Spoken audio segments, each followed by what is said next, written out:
আমি ছাত্র সেনাটা মহারাষ্ট্রে ক্ষুব্ধ বিক্ষুব্ধ জনতা একত্রিত হয়েছে। ছাত্র সেনার সাবেক সভাপতি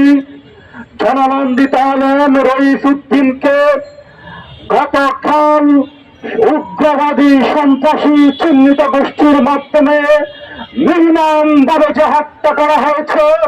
তার প্রতিবাদ জানানোর জন্য আজকে প্রেস ক্লাবের সামনে বাংলাদেশ ইসলামী ফ্রন্ট, যুব সেনা, ছাত্র সেনা সহ সর্বস্তরের ক্ষুব্ধ জনতা, বিক্ষুব্ধ জনতা এখানে একত্রিত হয়েছে। আমরা এই প্রেস ক্লাবের সামনে সরকারের দৃষ্টি আকর্ষণ করতে চাই, আগামী 24 ঘন্টার মধ্যে রইস উদ্দিনের হত্যাকারীদেরকে চিহ্নিত করে গ্রেফতার করতে হবে। গাজীপুরের যে গোলাম তামারসি নির্মম এবং মনুষ্যস্থায় রইস উদ্দিনকে গ্রেফতার করে মিথ্যা মামলায় তাকে যে চিকিৎসা ছাড়া কামাই নিয়েছে, সেই রইস উদ্দিনের হত্যার জন্য সেই থানার জেল কর্তৃপক্ষকে দ্রুততম সময়ে বরখাস্ত করে আইনের আওতায় আনা হবে। এই রইস উদ্দিনের হত্যার জন্য এই গাজীপুরের যে এলাকায় উগ্রবাদী গোষ্ঠী মানের সৃষ্টি করেছে, পরিকল্পিতভাবে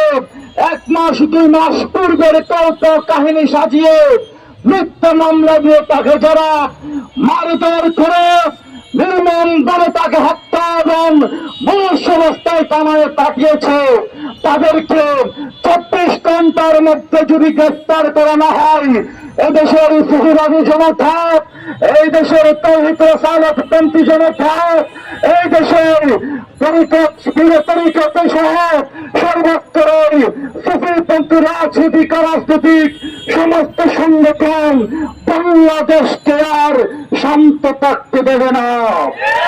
শান্তিপূর্ণ জনতাকে আপনারা যেভাবে অশান্ত করেছেন, এই দেশকে আপনারা যে উগ্রতার দিকে পাঠিয়ে দিচ্ছেন, বাংলাদেশ ইসলামী ছাত্র সেনার আজকের এই সমাবেশ থেকে আমরা বলে যাই,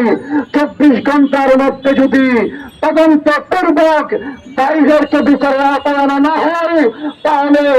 এদেশের শান্তিকামী জনতাকে আর কমিয়ে রাখার শক্তি কারণে মাননীয় স্বরাষ্ট্র উপদেষ্টা আপনার দৃষ্টি আকর্ষণ করতে চাই, আপনি দ্রুততর সময়ে বাংলাদেশ ইসলামী ছাত্র সেনা, যুব সেনা, ইসলামী ফ্রন্টের পরিষদ কর্মসূচির জন্য ক্ষুব্ধ জনতাকে প্রস্তুত থাকার আহ্বান জানিয়ে শেষ করছি।